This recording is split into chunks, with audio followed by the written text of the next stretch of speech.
a lot of customers, thousands of customers, have to wait months on their order. Many customers never getting their order, and many customers getting the wrong order. I created about like 10,000 of those in 2 months. What would they get? Like SpongeBob shirt or something? I had people getting Michael Jackson t-shirts. No, what? I had people getting men's size prints, which are big on women's size clothing, or the opposite, women's size prints on men's size clothing. And yeah, the biggest thing tiny is wait little times. logo on their shirt. Could you imagine? Like you would buy a shirt, you had to wait a month for it, Oh, it sucks. which is way too long, and then you'd open it up, and the print is about this big, and the shirt's about this big. Yeah, it's just terrible. Yeah, not a good. Me and my poor Filipino friend, we had to do a ton. PR disaster. Philippines friend. We had to do a ton of customer service emails. That sucks. Yeah, I remember it was so bad I had to hire my friend. I was a city kid, but in Fort Smith, I had a bunch of good old boys. Yeah. And I had a friend named Cameron Brady, and I had him come over, and we would have to like, dude, I'll pay you $100 if you help me like send 1,000 emails today. Oh, yeah, 1,000? So, yeah, so literally from like when we woke up till like literally nighttime, we'd be just like writing emails, trying to respond to these customers. So basically, I destroyed the business because I wasn't able to fulfill all this demand. You just doubled down. I doubled down, and I got what's called chargebacks. And if anyone who's ever gone through this is listening to this, that has gone through like chargebacks.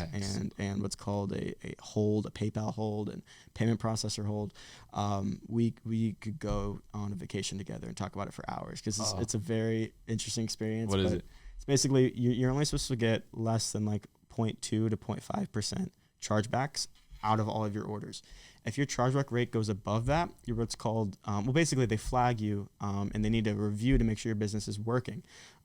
Because a payment processor is the portal to credit cards and debit cards. So in order to run an online business, you need to accept debit cards and credit cards or PayPal.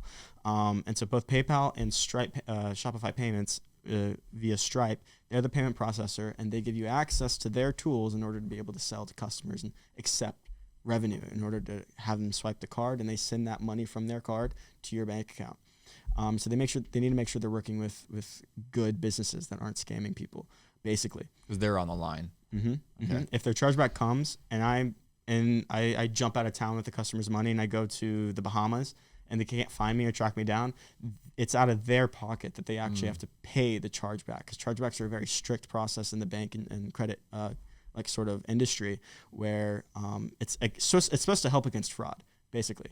Well, my chargeback rate was so high it was considered fraud. It was past the red flag. It was all the way up to fraud. It was like 10%, which is terrible. Now, I didn't want any of this to happen at all, and so my heart dropped and I realized what happened. How do you get chargebacks? So the customer calls up their bank and says, "Hey, I never got my order. I sent them an email. It's taking them forever to get back at me. And I'm seeing a lot of pissed off customers on on comments on Facebook saying they didn't get their order either. I'd like to file a chargeback." And so then the bank submits to me sort of this letter, but it's like a digital letter. Hey, you either have to fulfill the order or you have to refund the customer full. Okay. And so when you had 10,000 angry customers and just you and your friend, you couldn't fulfill all of those, so that's why you got 10%. Yeah, basically. So what happened was everything that could go wrong. Now, since this whole process got out of hand on me, because some of the stuff I went through was kind of like comically bad, and the timing was like everything that could go wrong went wrong, and stuff that didn't need to go wrong went wrong. That was all part of my journey of sort of finding myself and finding God through all of that. I needed to hit rock bottom, and that was sort of like the nuke on officially getting to rock bottom, and then like 2 years of hell after that. And so that was like, it was incredible. I remember all within 1 week, all the customers. So I found out that an angry customer has a timeline. They all do. After like around 5 weeks, the customer gets upset. After around 7 weeks, the customer's ticked. If they haven't heard back from Shopify, or if they haven't heard back from customer support and if they haven't gotten their order, that's their timeline. And so all these customers were following that timeline. So I got hit with thousands of emails at the same time. And that's when I realized, oh crap, my supply chain my products are not going out. Something majorly wrong. Now that was my fault. I take full accountability for that. I should have been a lot more, I should have really made sure that I was able to fulfill the products that were the orders on my business. And even though I had a third party person, that was like the blood was on my hands. I knew that there were problems with that already, and I should not have allowed that much demand to go through. But like it was too late now. I was in the situation thick. And so then at that moment, I got tons of chargebacks. So I had to settle all these cases. And then the biggest kicker was when you get a certain number of chargebacks, your payment processors can hold your funds. So before the money goes into your bank account, it's held by them for a certain amount of time. So all of a sudden, I had hundreds of thousands of dollars locked, zero access to it on PayPal and Shopify. And so I didn't know that it would take me close to 8 months to get that money back from those payment processors. So I kept the business running at the same volume. Oh, no. I thought 8 months? that I would be able to fix this, and I needed future capital in order to reinvest back into these customers in order to keep the business alive.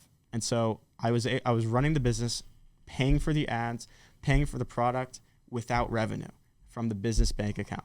Oh. And so I was taking money I didn't have to sell orders that I should have been getting with money I couldn't get access to. That was the revenue because it was being held by these payment processors. So what I essentially did is liquidate the entire business account. I laugh about it now, but back then it did not feel good.